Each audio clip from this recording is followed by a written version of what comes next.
welcome to Real Estate Moms Unscripted, and we've got the twins here. And our special guest, Suzanne Ricardez. Say hi, Susie. Hello.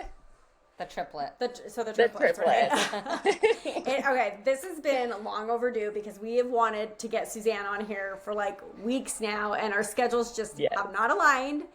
So finally we have her on here, and we're going to pick her brain about being a mom, being a follow-up boss babe, a single mom. A single mom, not follow-up boss, but a boss babe who kicks ass and works in an industry with almost all men. So we're going to pick her brain and stuff about that too.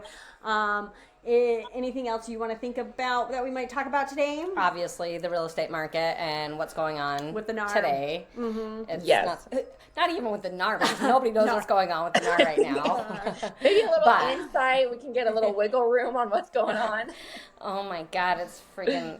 The real estate market's a nightmare. Yeah. And we definitely have to talk about Aquatica because we went there yesterday and it was... Yeah, it was awesome. Okay, why don't we start with Aquatica? Let's start with Aquatica because that is fresh in our mind. If you're looking for a workout and you don't want to hire a personal trainer, Aquatica is the gym for you. Oh my God. Every water slide you're climbing literally like, 4, 5, 6 flights of stairs. And it's like zig... You get all the way to the top, and the ride's literally like 2 seconds. It was so fun, so you want to do it again, and then you're climbing the stairs again. We climbed so many stairs yesterday, like couldn't even tell our legs were still moving by the end of the night. They were like, just. I'm going to show you the picture of Shas on the way home. Yeah. I'm surprised one of you wasn't like carrying Shas. Like after that, like Ashton would have been like, carry me up. I was like, no, sucker. Well, Shasta definitely took her time going up. Can you see this picture? This was Shasta's head on the way home. Oh, yeah. She was passed out. There was like no... Passed out, ridiculous. No, but by the end, like, Dawn and I are still like, let's go on some more rides. Let's go. And they're like, we need a nap. You have to get your money's worth. That's what it is. Everything costs so much nowadays. Like, exactly. You have to get every penny worth. Yeah, so speaking of that, getting your money's worth, we also got the all-day dining plan. Oh my gosh. And you could only eat every 90 minutes, but we literally were timing it. We were timing it and eating every 90 minutes and you got, with the dining plan, it was like an entree, a side, a dessert, and a drink. So was like, they're like, Steven was like, I'm not even hungry. We're like, get it all. Eat it. We're like, it's been 90 minutes. We have to go eat. Yeah, they're like, Mom, we're not hungry or whatever. Yeah. But guess what? Every time we made them get food, they all ate it. Yeah, exactly. Oh, yes, you're going to do it. You have to get your money's worth. I can't wait for you and your kiddos to come down here and do it because that's got to be on our agenda. We had so much fun. Oh, yeah. We played dolphin. They have this lazy river. We played dolphin in the lazy river with the kids. It was ridiculous. And Dawn tried to go underwater with a life jacket. It definitely did not work. Yeah, Dawn's lightheaded enough that it just goes on. True, facts, actually. Facts. Oh my God. So the last time the three of us were together was our retreat. Yes. How awesome was that? Like, I am still loving, like, flying off of it. Like, we went to a women's health and wellness retreat in the Adirondacks in New York. And it was just, for one, it was so beautiful. Yeah. Oh, yeah. So freaking, like, just nature. Susie saved a baby turtle. She did. Yes, I did. In my manly onesie, little turtle. Little turtle. Susie definitely had the wardrobe, like, favorite wardrobe there. Like, everybody loved it. And I wonder how I got that wardrobe, too. Yeah, it's kind of odd. Speaking of that, Susie, you need to jump on that page because they want pictures of your outfits now. Oh, definitely. I will get on and I will own it. Yes, they're like, what is Susie wearing today? Okay, well, talking about the retreat, I want to hear, like, a takeaway that each of us got from it. Like, if you're thinking of doing a women's retreat or just a retreat to just, like, spruce up your soul, I don't even know what to say, spruce up your soul, I guess, or kind of light that fire for work, life, or anything. This was awesome. This was definitely one thing that we did. And why don't you start, Sarah? I'm going to put you on the spot. One thing that, like, you're so glad you went there because it, like, I think you feel the fire again.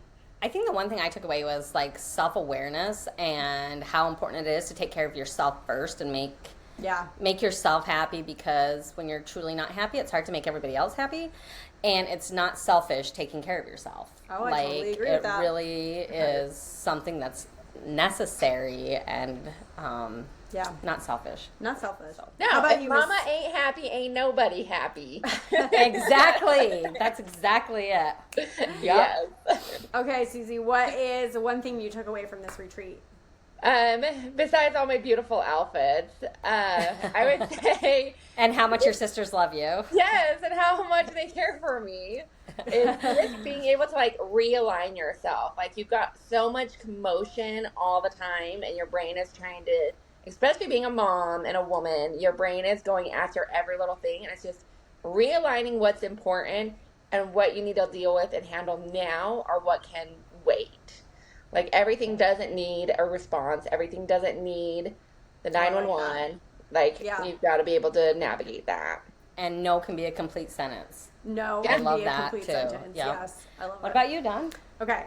So for me, it was definitely eye-opening to realize that I don't have to be this facade person to that everything's okay all the time, because I'm worried, like, if something's wrong with me, then I'm going to make somebody else feel bad, or you know, I don't want to stress anybody out, and like I have that mindset, so I'm always like, everything's perfect, and you know what, it's okay, you don't have to be perfect, and you can lean on other people, and that's what your friends are for, and your sisters are for, and women are for, and that retreat was for. It was amazing. It was just eye-opening. I think women especially hold themselves to a certain standard and is constantly thinking that, like, in society, everybody's judging them, especially other girls. But I feel like if women actually knew how much other women care, but we're also feeling the same way, it would be a completely different way, you know. You can be a boss babe without having to be a hard ass, and that's kind of like what I learned is, like, you know, it's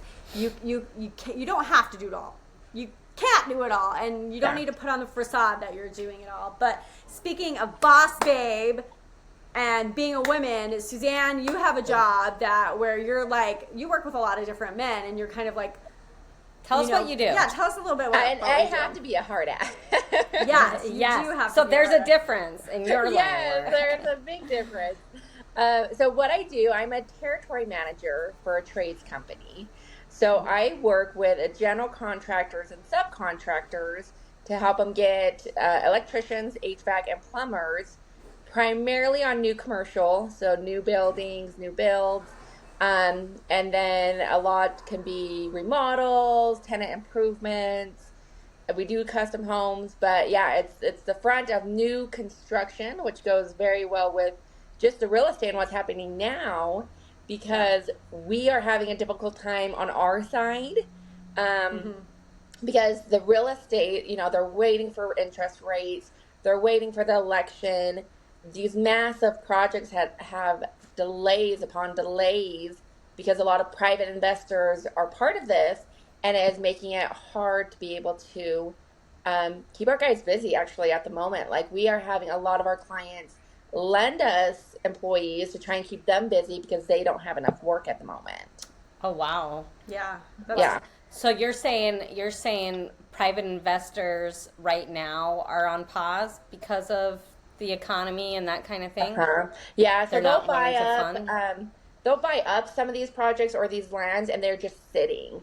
Like, we've had projects that were supposed to kick off beginning of the year, even towards the end of last year, and they're just like, we're holding until the inflation starts to come down, the rates start to come down a little bit, and even the cost of things, like, they're just like, okay, we're going to wait a little bit and see how long we can do this. But I mean, it's this massive bubble that's going to pop because of everything that's going on. And then do you feel like you're gonna be insanely busy once? Oh yeah. So I've had general contractors and some of our partners say it's gonna hit, and when it hits, everyone is just gonna be drowning because then it's all hands on deck. I mean, some of our projects, one of my clients employs 90 electricians, and for one project alone, which they have 5 massive ones coming up, on the one alone, he needs to have 40 electricians on that project when it kicks off. Wow, and he only has 90 right now. And he only has 90. So I'm like, well, wow. And electricians too. Electricians are like trade jobs, right? Like they're there's not very many out there because we're like, you know, like the kids nowadays, kids are not looking to grow up and be an electrician. They're looking to grow up and be YouTube stars, you know? So there's not many electricians, so that's going to be really hard. That's going to be difficult. Well, and trades aren't pushed as much as they should be being pushed in school. You know, like they have college career day. They have, what do they call it? They just had it the other day at my son's high school. Decision day for you know, and like it's you only participate if you're going to like a big college, you know. So I mean, there's so many these kids. We're running out of plumbers. We're running out of electricians. Just general contractors too. You know, to actually like, and I think that's like in the real estate world too. With new builds or whatever, to get like a construction loan or like a rehab loan, you have to have contractors on site writing quotes, and you know, you can call 100 of them and they're like, yeah, I'll be there tomorrow, I'll be there, you know, by noon or whatever. But to find one that actually shows up it's hard. It's insane, which is really because they're so busy and sometimes they're booked weeks, months. There's just not enough. I got some plumbing done in my house not too long ago, and he was booked almost 2 months out. Yeah, he was a good plumber, and he was older too. And I'm like, gosh, somebody's got to take his place, but there's not a lot of that going on. And that's the thing, is they can't retire. I mean, we've got some very older gentlemen that they should retire, but it's like, A, they can't afford to. B, it's like as they go, there is no one to replace them. We're trying to get kids back into the trades and working with our clients to promote education and sponsorships and things like that, but. You know, you think of a plumber. What do you think of when you think of a plumber? Like, I think of a butt crack. Okay. Yeah. Okay. I didn't want to say it, but I'm glad you guys said it because that's exactly what I thought of. Like that is the plumber crack. Yeah, a guy on his knees with his butt crack hanging out. Yes, 100%. And that was like, oh no, I'm gonna go in. I'm gonna work with a bunch of guys who have their ass cracks like out. It's like.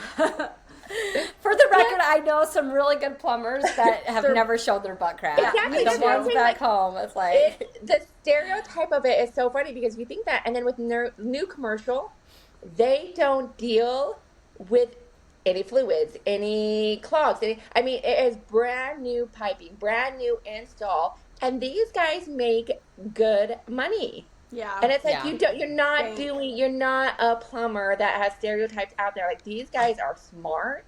They're like, they're tough, they're salt of the earth, and they're put together. Yeah. Like, I am so shocked, and it's been crazy to see that because that's what you think, and they are very raw. It's like the 1980s plumber magazine, and then like 2024. It's like GQ from then and now. It's like, hey, my plumber's coming over. They should have a plumber calendar like they do the firefighter calendar. Right? You get a plumber calendar. It's like, forget the pool boy. Where's the plumber? Where's the plumber? Yes, it literally is. It is so funny to see. Go ahead, Susie, say it. There's hot plumbers. There are hot plumbers, I must say. All right, plumbers, if you're watching this, give us a huge like and follow. Hashtag plumbers. Hashtag plumbers. Hashtag hot plumbers. Hashtag hot plumbers. Yes. That's right. Man. Yeah. So what's the craziest thing you've ever ran into in your job, maybe on site or in a conversation, or do you get hit on a lot? Well, some of those aren't appropriate because I do construction guy. Actually, okay, like 99% of it is inappropriate. And gosh, I should have known. More often do I get hit on than I have ever. But you have my guys, I work with you. Like, this is a mutual. We're working, so I business wise, I know I think appreciate it. Thank you, but it's funny to see them because they are just a bunch of like high school guys out there. Yeah, guys never grow up. They're so smart though. Like when they explain stuff to me and I see the measurements and I see this and I see this, I'm like, holy cow! But they're big. They're big dorks. Like, they're sitting there, hitting on each other and saying these things. But they're man, you know. Yes. I love that. That masculinity that we're kind of losing in society sometimes, you know, and it gets such a negative condensation about it, or you know. But I love, you know, those men that are out there. They're building these towers. They're, you know, doing plumbing and electrician and these things that women would never do. And you know, occasionally you'll see once in a while a woman out there doing it, and they'll be totally 100% supported. But you know, this is men that are running this, helping this country, you know, and it's amazing. Building.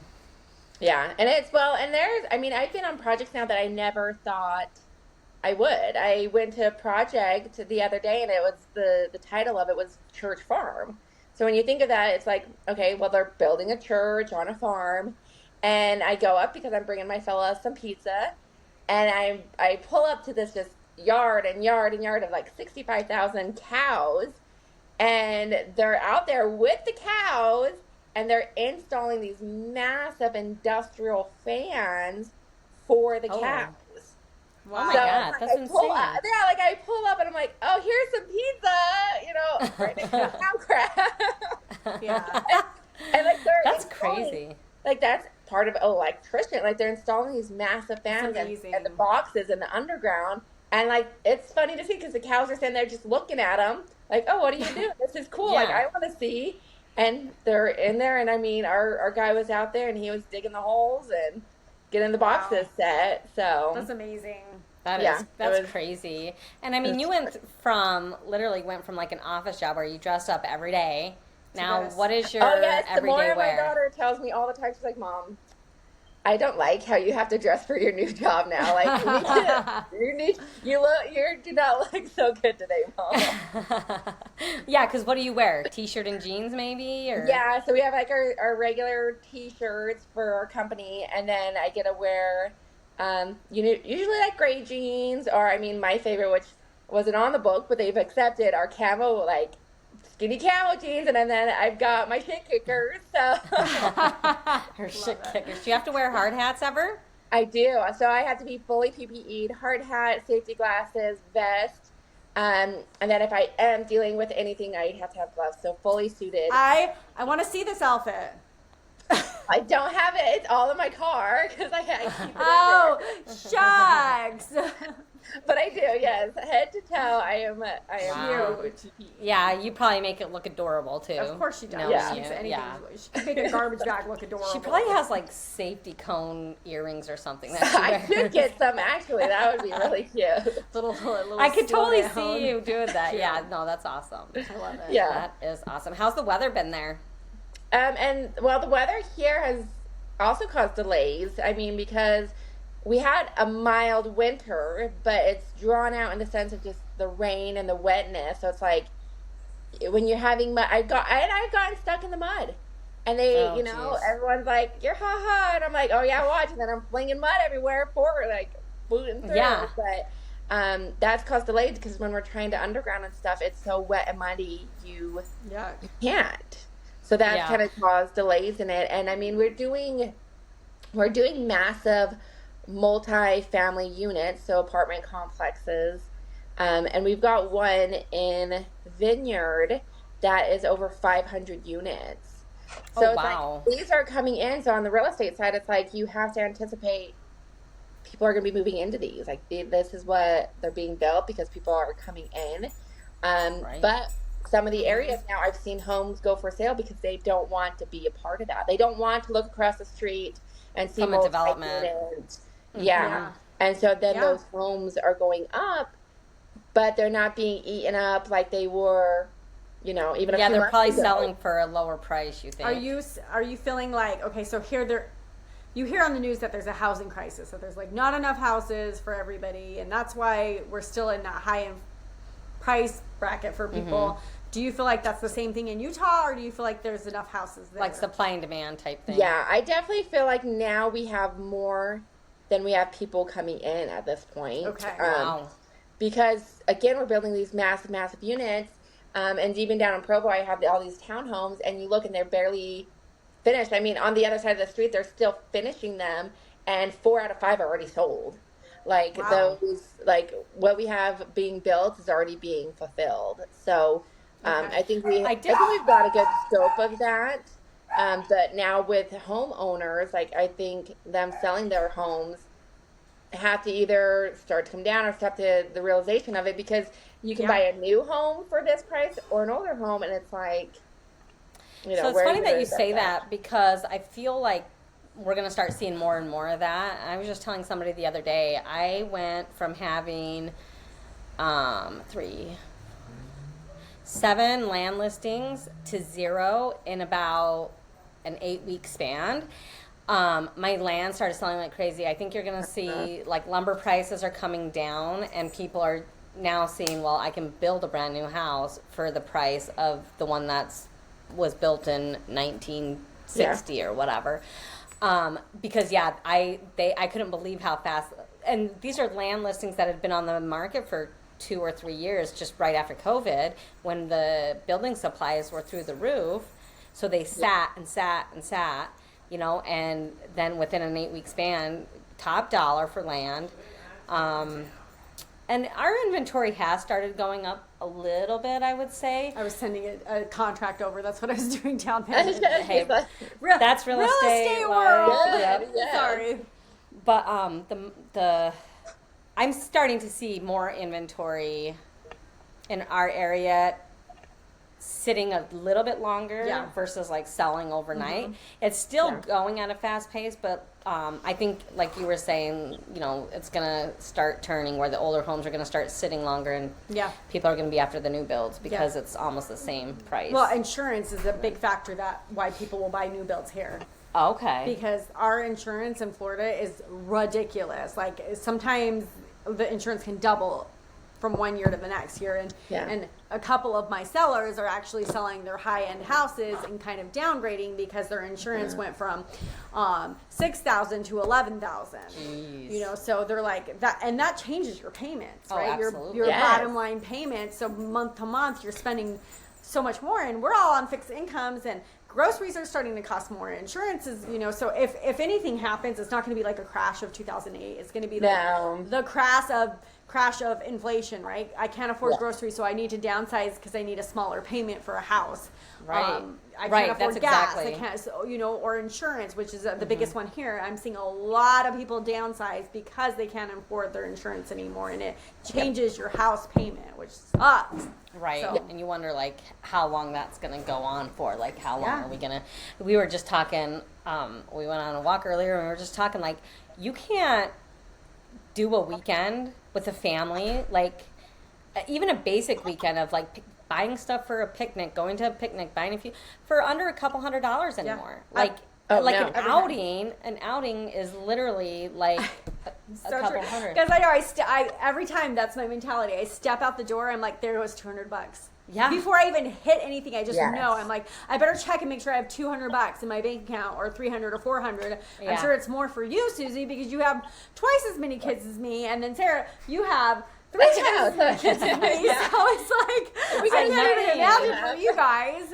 But it for real though, it's like, geez, like, I mean, something as stupid as Taco Bell. Like, I remember going to Taco Bell for 8 people, and we could be under like $30. Yeah. Now Taco Bell we're hitting almost $70 for 6 so easily. people. Oh my gosh, it's like crazy. It is so crazy.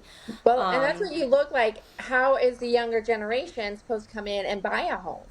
You know what I mean?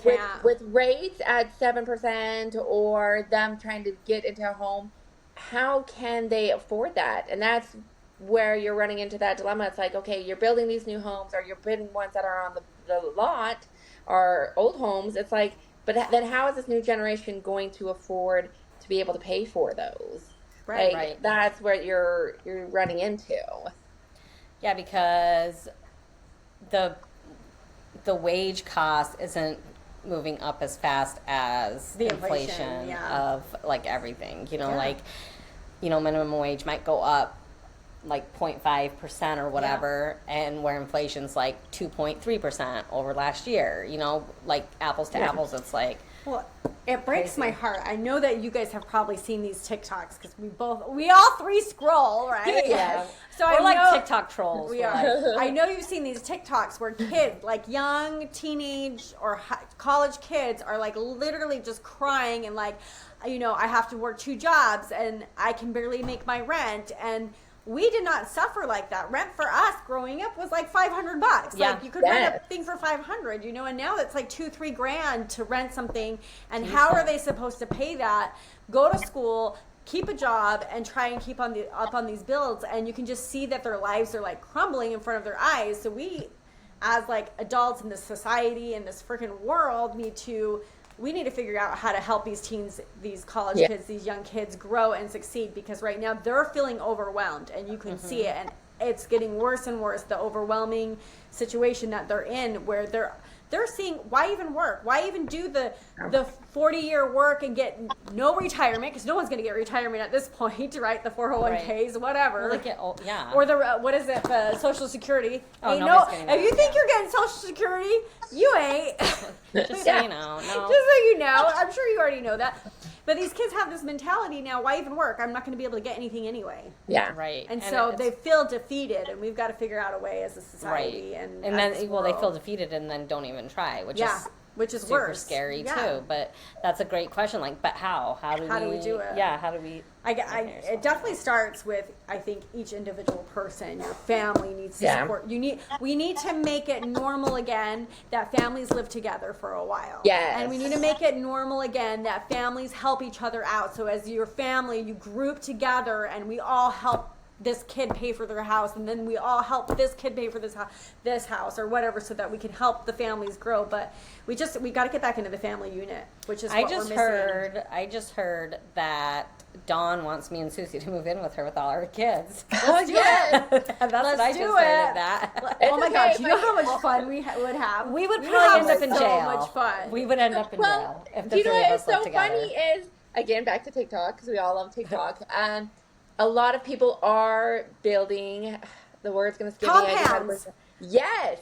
And they Compounds. literally are. So it can be, because it is back to that. And I told even my oldest, Selena, I said, okay, you got you got your little job now, start putting a little bit of savings. I said, but there is no rush. There's plenty of room in our home. Like, let's say you're 20 and your boyfriend wants to move in.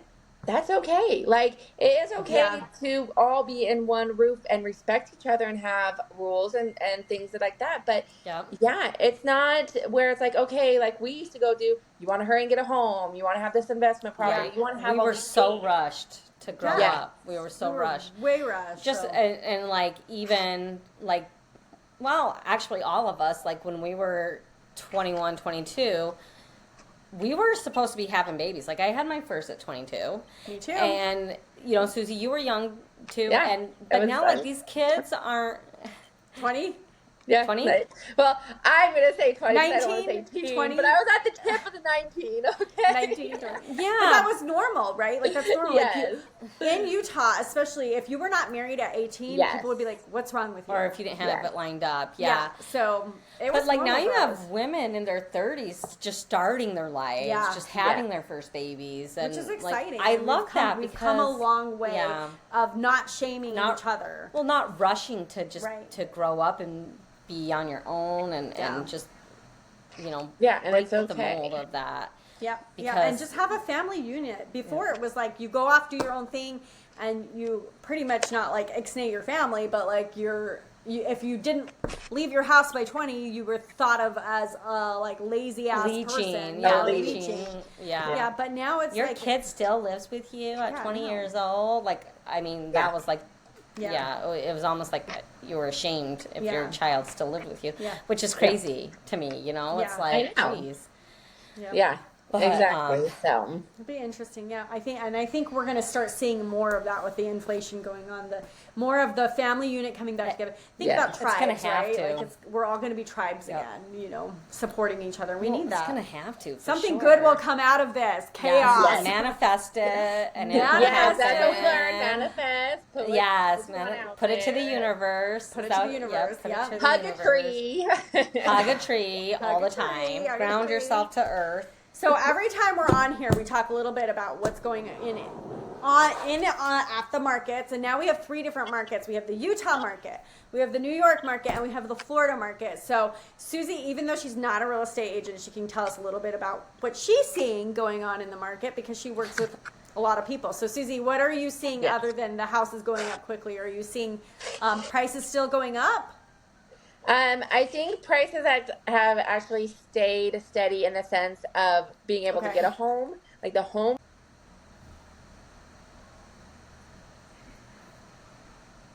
No, you're we good. hear you. The home markets have, like the prices of the homes have stayed steady. I do think it'll dip a little bit, but not what everyone's expecting. Like you're saying, not 2008 prices. But again, I see the new builds being right there with the old homes. So it's like, I actually think we might have a little bit more of the old homes sitting a little bit longer than what the new ones are going to just go really quick. And the thing is, going back to that commitment, a lot of people are going to want to go into the apartments, rent the apartments, not have to. The new generation doesn't want to feel contracted to anything or anybody, so they'd rather rent and pay a little bit more than to have the obligation of having a home and having the commitment to it. So I think homes are actually going to sit a little bit more, and the renting market's going to stay strong, and it's going to go up a little bit. Mm-hmm. I couldn't agree more. That's really good. What are you seeing now in the? It's been like a month since we've actually done a podcast. So from last month, is anything changed? Yeah, I would say like houses are still going up slowly. Okay. But I feel like more are going up, but still slowly. But they're sitting a tad bit longer. Still going for over asking price, we're seeing. However, I feel like the listing prices have come down a little bit.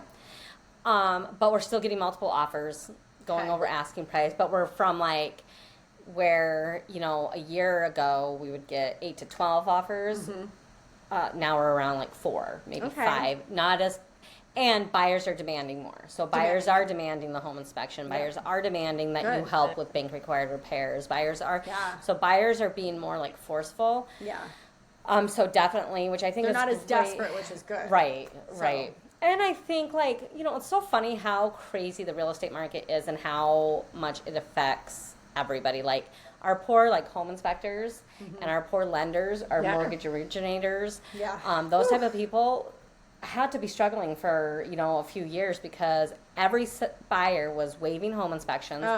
Every buyer was finding a way to come up with cash, whether they were borrowing from their 401k or however they were doing it, which was really affecting a lot of people's jobs, which also affects the economy. So we're kind of seeing that backlash now. What else are you seeing with the market here? So Florida's market is kind of not like New York's market and not like it was in 2019 where it was crazy. But I like what Susie said because we do have a lot of new builds here in Viera and in Brevard County, which is kind of offsetting the price of those older homes.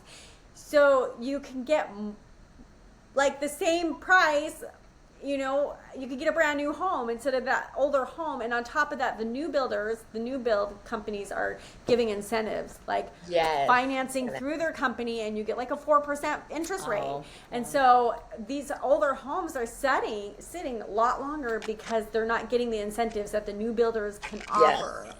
Which is kind of killing those older homes, and they sit a lot longer. Which makes a lot of sense. And these big companies, that's genius to offer their own financing because half the time they probably paying everything cash, or they have their own private investor from somewhere. Yeah. And it's like a domino effect. And because you're getting a new build, your insurance is way lower than on that older home. So you're saving on the interest rate, you're saving on insurance, and you're getting all the credits for insurance, like everything that you need here in all the tax credits, world.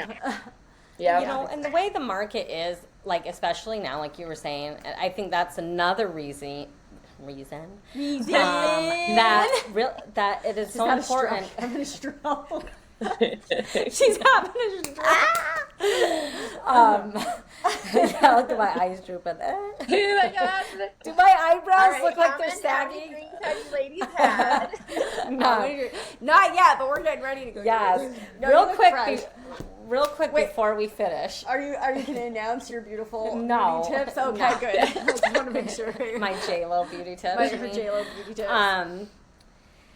So before we go, what was I saying? Oh, in this market, this is why it is so important to have a realtor, whether you're buying or you're selling, because if you're trying to sell your house on your own in this crazy market with new builds selling for more than or at the same price that old builds, people are going to go for the new. You're going to need a realtor in your corner that is giving you the best marketing, that is really showcasing your house, that is doing all the right things that you as a for sale by owner isn't going to be able to do. Plus the network's huge. Yeah. You know, and as a buyer, you're really going to want a buyer's agent to take you and navigate you through this crazy market of if a house is overpriced, if a new build might be a better choice for you, or, you know, even with lenders, you know, you might think, well, I bank at this bank nonstop, so that's where I'm going to go to get my home loan.